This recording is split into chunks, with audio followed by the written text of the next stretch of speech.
Oi, gente, estamos aqui de volta ao vivo para mais uma entrevista. Eu estou agora com Gustavo Santos. Gustavo, um prazer ter você aqui com a gente. Conta um pouquinho do que você falou aqui no evento. Primeiramente, muito obrigado pelo convite. Estou muito feliz de estar participando do evento. A minha palestra foi falei um pouco sobre dieta cetogênica, principalmente no contexto do atleta cetoadaptado. Então, a discussão foi feita em cima do entendimento do que é essa dieta cetogênica, das limitações que existem em cima delas e principalmente das limitações dos estudos que propõem essa dieta, mas de possíveis benefícios que ela pode trazer num contexto de um atleta cetoadaptado. Então, estamos falando especificamente de atletas de endurance e que passam por essa estratégia nutricional por um bom período.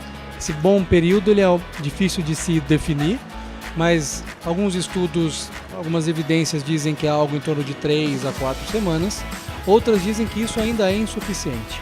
A evidência mais recente que a gente tem, do estudo que saiu esse ano, mostra respostas adaptativas interessantes em atletas que foram submetidos a 12 semanas. Então estamos falando de pelo menos 3 meses da dieta cetogênica para que ela traga uma adaptação razoavelmente positiva.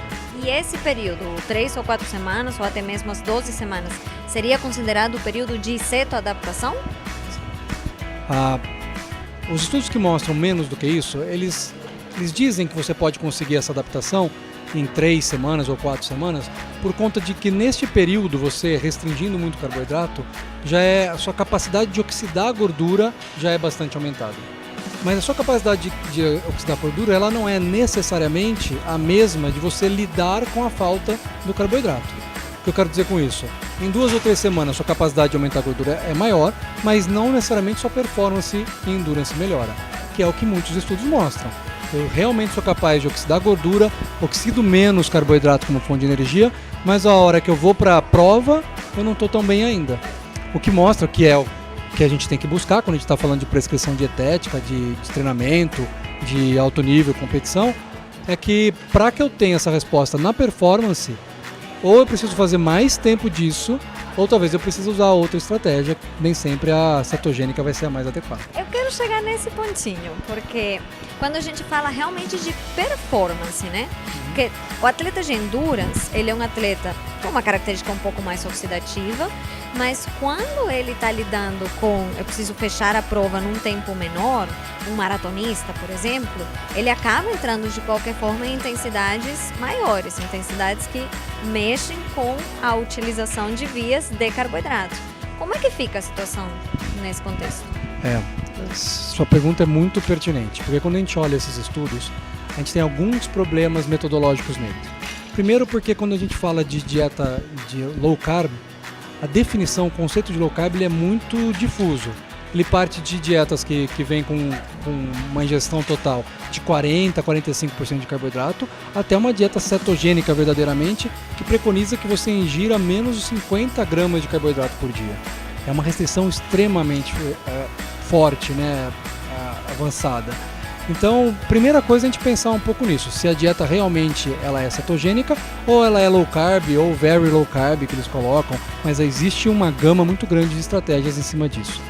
Bom, os atletas que realmente fazem essa cetogênica, como esse estudo que eu mencionei, esse do grupo do Volek, e ele colocou lá 12 semanas fazendo cetogênica, eles apresentaram uma melhora de 4%. 4% no tempo de corrida que eles fizeram depois de 12 semanas. Mas, se você for a fundo, os estudos nem sempre colocam isso, mas se você conversar com os atletas de alto rendimento, com os técnicos e nutricionistas deles, essas pessoas geralmente, apesar de serem cetoadaptadas, estarem fazendo a dieta cetogênica durante muito tempo, na prova eles usam um pouquinho mais de carboidrato. Então eles percebem, esses atletas eles realmente trabalham em intensidade que a gente chama de zona 1, que usa muito o metabolismo aeróbio, é um pouco menos intenso o treinamento deles, mas como você falou, em prova não tem como. Então eles vão aumentar um pouco o consumo de carboidrato nesse sentido, porque eles sabem que a utilização também é importante para melhora de performance. O que essas pessoas dizem, a gente não tem estudo muito mostrando essa resposta, mas que atletas cetoadaptados lidam bem com pequenas quantidade de carboidrato na prova. Então é muito provável que eles não usem a mesma quantidade que um atleta que está habituado a usar. A gente sabe que se usar a mesma quantidade eles vão ter desconforto gastrointestinal, isso acabaria com a performance dele, mas em doses bem menores do que as recomendadas, eles parecem responder bem ainda, e eles fazem isso durante a prova. Então é algumas coisas que os estudos não colocam, mas parece que se você for bem adaptado, você pode usar esse carboidrato e isso não mexer tanto com a sua cetose como em algumas pessoas faria se não tivesse adaptado. Perfeito. Seria tipo um train low, compete high, meio Exato. muito low, muito tempo, e um high moderado. Isso. Ia ser uma adaptação do mesmo conceito teórico. Mas na prática parece que é isso que eles têm feito. As pessoas que fazem. E a gente tem que pensar, aparentemente isso está acontecendo em atletas de endurance mesmo. Tá? Então, o que algumas evidências trazem de melhora de resposta de performance é em maratona para cima. Então a gente está pensando em exercícios que demoram 2 horas para mais. Pensar nessas estratégias para 10 km que eles fazem em meia hora ou que pessoas normais fazem em 1 hora não parece ser uma estratégia tão adequada quanto você manter ingestão normal de carboidrato. No caso do de maratona mesmo, ainda na lógica do de elite, né? Que é o que acaba precisando do carboidrato por entrar em velocidades mais altas para terminar mais rapidamente. A gente vê também muitos estudos colocando que quando você faz essa restrição de carboidrato tão severa, mesmo sem ser tão severa, mas no caso da cetogênica, então, bem severa, tem uma modificação até na síntese de enzimas, né? Então eles passam a não lidar tão bem com carboidrato, lidar muito melhor com gordura. Agora, fazendo essa questão de doses menores de carboidrato, então, mas aumentando, dá certo. Eu não vi nenhuma evidência científica que tenha testado essa hipótese que a gente está falando aqui. Nós estamos discutindo algo que a gente sabe que é feito na prática, mas que ainda não temos evidência sobre isso. Até porque é muito difícil você saber quanto tempo você precisa fazer. A gente ainda está tentando entender, primeiro, quanto tempo é necessário para essa cetoadaptação. A gente vê estudos pouquíssimos, tem pouca na área, esse com 12 semanas, alguns com 6 meses e para por aí. E quando você tem o relato de alguns atletas ou nutricionistas desses atletas, eles relatam 1 ano e meio. Então, às vezes, eles realmente adotam isso como estilo de vida.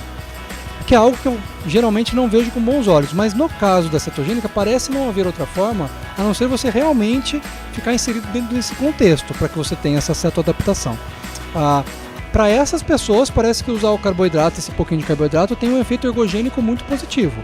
A gente sabe que se for alto, provavelmente isso não vai acontecer. Então, apesar de a gente não ter essas evidências ainda, porque a gente está entendendo como acontece, tudo leva a crer, pelas poucas evidências ou pelo vazamento teórico que a gente tem, que nesses atletas a ingestão pequena de carboidrato vai fazer com que eles consigam usá-los como fonte de energia e não tragam esse efeito deletério de um intestino não treinado para receber tanta quantidade de carboidrato. Ou seja, é uma estratégia promissora, só que ainda com muitas perguntas em aberto. E pensando nas muitas perguntas em aberto, mas no promissor, é uma estratégia que você recomendaria?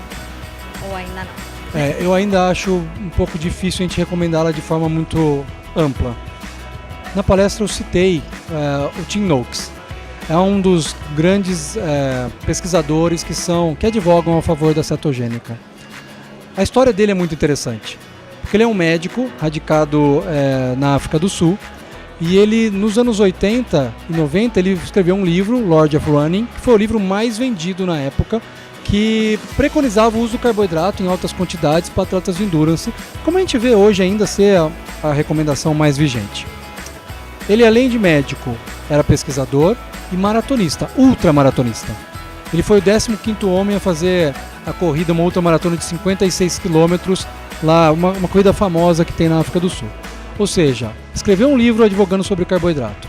Era ultramaratonista, médico, sabia exatamente o que ele deveria fazer e fazia, mesmo assim ele se tornou diabético tipo 2. Então, para ele, a partir daquele momento, ele entendeu que o que estava sendo preconizado como certo não era. E aí ele começou a advogar contra a ingestão de carboidrato. Ele está errado em fazer isso? Não, porque a realidade dele é exatamente essa. Então, o que a gente pode entender, pensando na história de vida dele, é que algumas pessoas realmente vão se beneficiar não só do ponto de vista de performance, mas de saúde, de uma dieta com restrição de carboidrato. Mas qual é o percentual da população que realmente vai precisar disso? Ínfimo, creio eu. Tanto quando a gente vê do ponto de vista clínico, quanto do ponto de vista de performance. Então, assim, perguntar, será que é importante a gente indicar de alguma forma, sugerir ou prescrever esse tipo de dieta? Acho que em algumas pessoas isso vai ficar claro que sim.